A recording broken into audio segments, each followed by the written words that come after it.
ETF index mutual funds నేర్చుకుని stock మార్కెట్లో రాణించాలనుకుంటున్నారా? వెంటనే ఈ నెంబర్కి కాల్ చేయండి.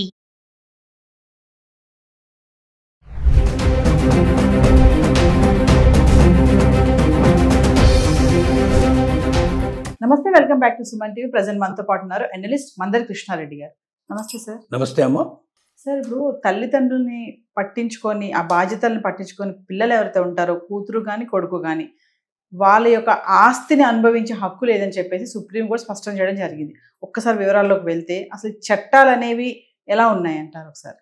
దారుణమైన పరిస్థితి ఏమిటంటే, భారతదేశం బంధాలు అనుబంధాల మధ్య నడిచేటువంటి జీవితం. ఇక్కడ అంటే ఎలా ఉంటాయంటే, ఇక్కడ మనకు సంబంధాలు, ఒక కుటుంబ సంబంధాలు మానసికంగా తల్లి కానీ తండ్రి కానీ పిల్లలకి ఎంత అటాచ్ అయి ఉంటారంటే, ఆ పిల్లలు తమకి ఏం పెట్టకపోయినా, వాళ్ళు కొట్టినా తిట్టినా కూడా చాలా సందర్భాల్లో 2007 పేరెంట్స్ మెయింటెనెన్స్ యాక్ట్ వచ్చింది. అంటే పిల్లలు కానీ, అంటే కొడుకు కానీ, కోడలు కూతురు కానీ, లేకపోతే అల్లుడు కానీ, కోడలు కానీ, లేకపోతే మనోళ్ళు మనవరాళ్ళు కానీ, లేక ఎవరికైనా వీళ్ళు దత్తత తీసుకుంటే వాళ్ళు కానీ, లేక వీళ్ళ ఆస్తి ఎవరికైనా ఇచ్చుంటే వాళ్ళు కానీ, లేక వీళ్ళు ఎవరైనా పెంచి పెద్ద చేసినట్టయితే వాళ్ళు కానీ, వీళ్ళందరూ బాధ్యులే.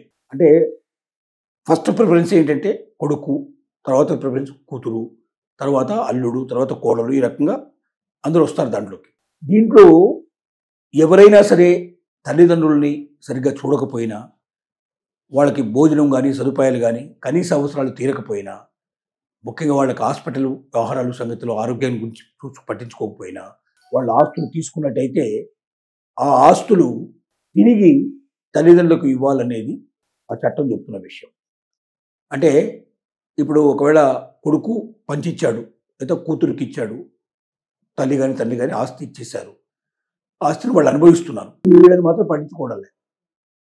వీళ్ళ మానవ వీళ్ళని బయటికి పంపించేశారు, వీళ్ళు ఏదో ఎక్కడో ఉంటున్నారు, బతుకుతున్నారు, వీళ్ళకి తినడానికి తిండి సరిగ్గా లేదు, లేకపోతే ఆరోగ్య పరిస్థితులు సరిగ్గా లేవు, కనీస జీవన ప్రమాణాలు వీళ్ళకి లేవు.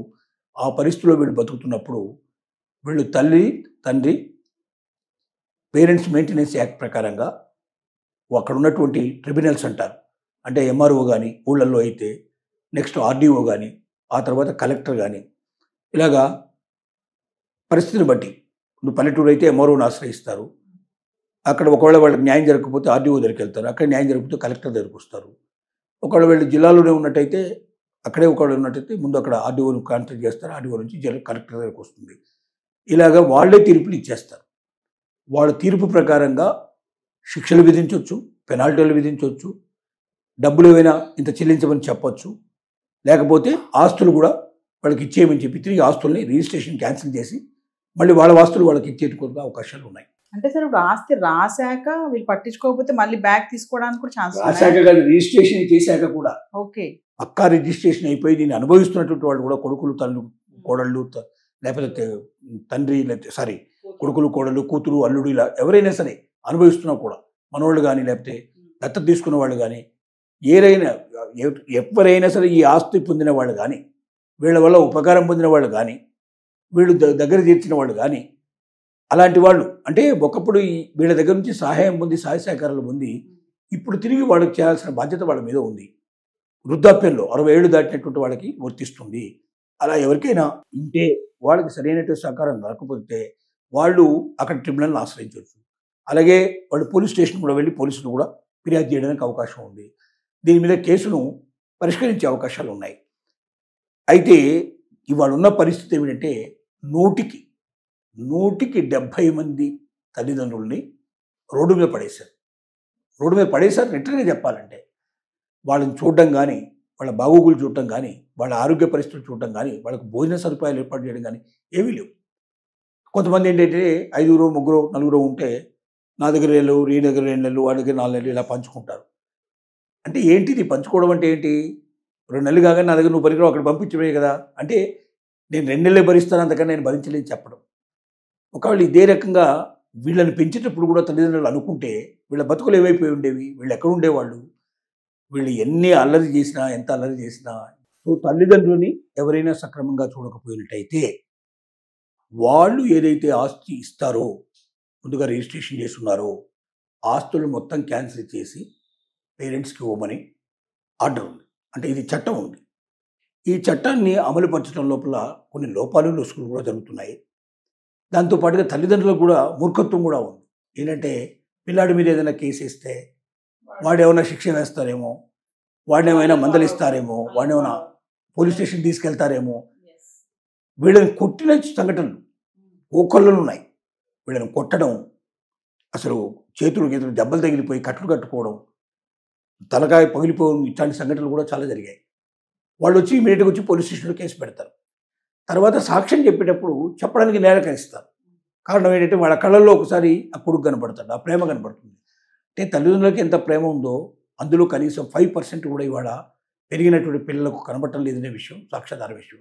అంటే ఎక్సెప్ట్ ఒక 5-10% పీపుల్ తప్ప మిగిలిన వాళ్ళందరూ కూడా తల్లిదండ్రులను ఏ రకంగా అంటే వాడుకొని వదిలేయటం, యూజ్ అండ్ త్రో లాగా ఉపయోగించే పరిస్థితి. ఏదో ఒక మనం పేపర్ కప్స్కి ఇట్లా ఉంటాయి కదా, తాగేసేసి పడేస్తాం అట్లా వాళ్ళని కూడా అవసరమైన ఉపయోగించుకొని అవసరం తినగానే పారేసే పరిస్థితి ఏర్పడుతుంది. ఇది చాలా శోచనీయమైన విషయం. ఇదే వెస్ట్రన్ కంట్రీస్లో అయితే 14 ఏళ్ళు రాగానే పిల్లల్ని బయటికి పంపించేస్తారు. వాటి బాధ్యత ఏమి ఉండదు, వాళ్ళకి ఆస్తి మీద ఏ రకమైన హక్కు ఉండదు. తల్లిదండ్రులు ఇస్తేనే హక్కు, లేకపోతే లేదు. ఇక్కడ అలా కాదు. తల్లిదండ్రులు అది ఒకవేళ వీళ్ళు సంపాదించిన ఆస్తి కాకుండా తాతదండ్రుల ఆస్తి అయితే దాంట్లో వీళ్ళకి బాగా వచ్చే అవకాశాలు ఉన్నాయి. కానీ ఇక్కడ ఏం చెప్తుందంటే తల్లిదండ్రుల ఆస్తి అయినా, తాత ముత్తాత దగ్గర నుంచి వచ్చే ఆస్తి అయినా, సొంత ఆస్తి అయినా, బయట ఆస్తి అయినా, ఏదైనా సరే తల్లిదండ్రులు సక్రమంగా చూడకపోతే ఆస్తి అనుభవించడానికి నీకు హక్కు లేదు. కాబట్టి ఆస్తి హక్కుగా క్యాన్సిల్ అయిపోతాయి, ఆటోమేటిక్గా ఆ హక్కులు వీళ్ళకి వచ్చేస్తాయి. ఇలాంటి పరిస్థితులు ఉన్నాయి. దీన్ని పకడ్బందీగా అమలుపరచడానికి ప్రయత్నాలు జరుగుతూ ఉన్నాయి. సుప్రీంకోర్టు ఒక కేసు లోపల జోక్యం చేసుకొని చెప్పింది. మధ్యప్రదేశ్లో ఒక వృద్ధులు తమ కొడుక్కి ఇల్లు వాకిలి మొత్తం ఆస్తులని రాసిచ్చారు. కానీ అతను వీళ్ళని వీధిన పడేశారు, రోడ్డు మీద పంపించేశాడు. వాళ్ళు బతకడానికి చాలా కష్టంగా ఉండి వాళ్ళు కొడుకు మీద కోర్టులో కేసు వేశారు. సుప్రీంకోర్టు దాకా వచ్చింది ఆ కేసు. సుప్రీంకోర్టులో జడ్జి గారు మొత్తం తెలుసుకున్నారు. ఇంకా తెలుసుకొని అంతకుముందు వాళ్ళు హైకోర్టు పోయినారు. హైకోర్టు లోపల కొడుకు అనుకూలంగా తీర్పిచ్చారు. ఆ కొడుకు కూడా సుమారుగా 58 సంవత్సరాల వయసు ఉంది. ఇప్పుడు ఇంకా కొన్నాళ్ళు, ఇంకో 2 ఏళ్ళు అయితే వాడు కూడా 60కి వస్తున్నాడు. వాడు కూడా వృద్ధుడు కాబోతున్నాడు కాబట్టి వాడికి కూడా ఈ చట్టం వర్తిస్తుంది కాబట్టి వాడు ఇవ్వాల్సిన అక్కర్లేదన్నట్టుగా హైకోర్టు చెప్పింది. కానీ ఇక్కడ సుప్రీంకోర్టు చెప్పింది ఏమిటంటే వాడు 58 ఏళ్ల వయసే ఉంది, వాడు వృద్ధుడైనా వాడికి తల్లిదండ్రులు ఇచ్చిన ఆస్తి మీద కాదు, వాడు సొంతంగా సంపాదించుకున్న ఆస్తి మీద అయితే వాడికి హక్కు ఉండాలి. కానీ తల్లిదండ్రులు వాడికి ఇచ్చిన ఆస్తి మీద ఆ చట్టం కంటిన్యూగా వర్తిస్తుంది. అంటే ఎవరైనా 60 ఏళ్ల వయసు వచ్చినప్పుడు కూడా తన తల్లిదండ్రులను సక్రమంగా చూడాల్సిన బాధ్యత ఉంది. ఒకవేళ ఆస్తి ఇంకా అతని అనుభవిస్తూ ఉన్నట్టయితే, ఆస్తి అనుభవించకపోతే వేరే విషయం, ఆస్తి అనుభవిస్తున్నట్టయితే తప్పనిసరిగా చేయాల్సిన పరిస్థితి ఉందని చెప్పింది.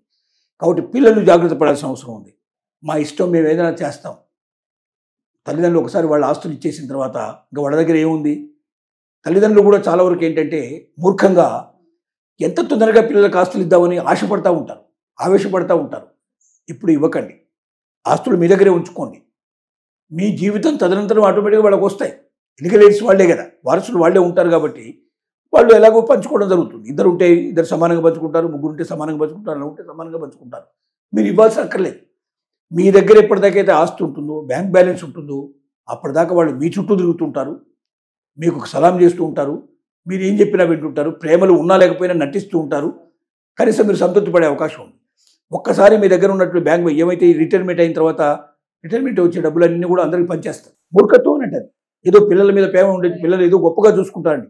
ఎవడో చూడండి, ఈ రోజులో ఉన్నటువంటి పరిస్థితిలో 90% పూర్తిగా స్వార్థపరులు అయిపోయినారు. ఈ స్వార్థపరులైనటువంటి స్వార్థ లోకం లోపల తల్లిదండ్రులు చాలా జాగ్రత్తగా ఉండాలి. రెండోది, ఉన్నదంతా మీరు అప్పులు చేసి సరే పిల్లల్ని చదివించాలని, గొప్పగా ఉంచాలని కోరుకోకండి.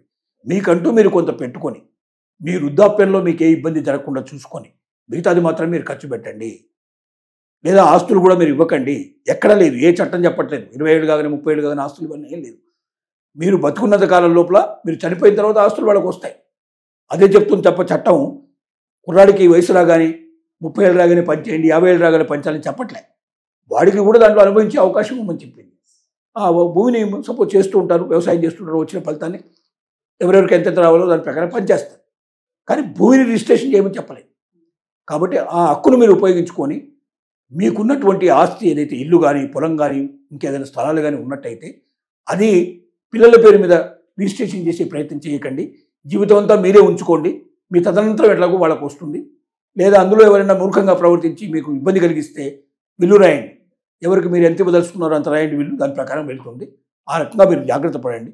మీకు ఏదైనా వచ్చిన రిటైర్మెంట్ బెనిఫిట్స్ కానీ ఏదైనా డబ్బు వస్తే ఆ డబ్బు మాత్రం మీరు ఎట్టి పరిస్థితుల్లో పంచొద్దు. ఆ డబ్బును మీ దగ్గరే ఉంచుకోండి. ఫిక్స్డ్ డిపాజిట్ రూపంలో పెట్టుకోండి. పోస్ట్ ఆఫీసులో దాచుకుంటే ఇంకా మంచిది. దానివల్ల బాగా మీకు లాభం వస్తుంది.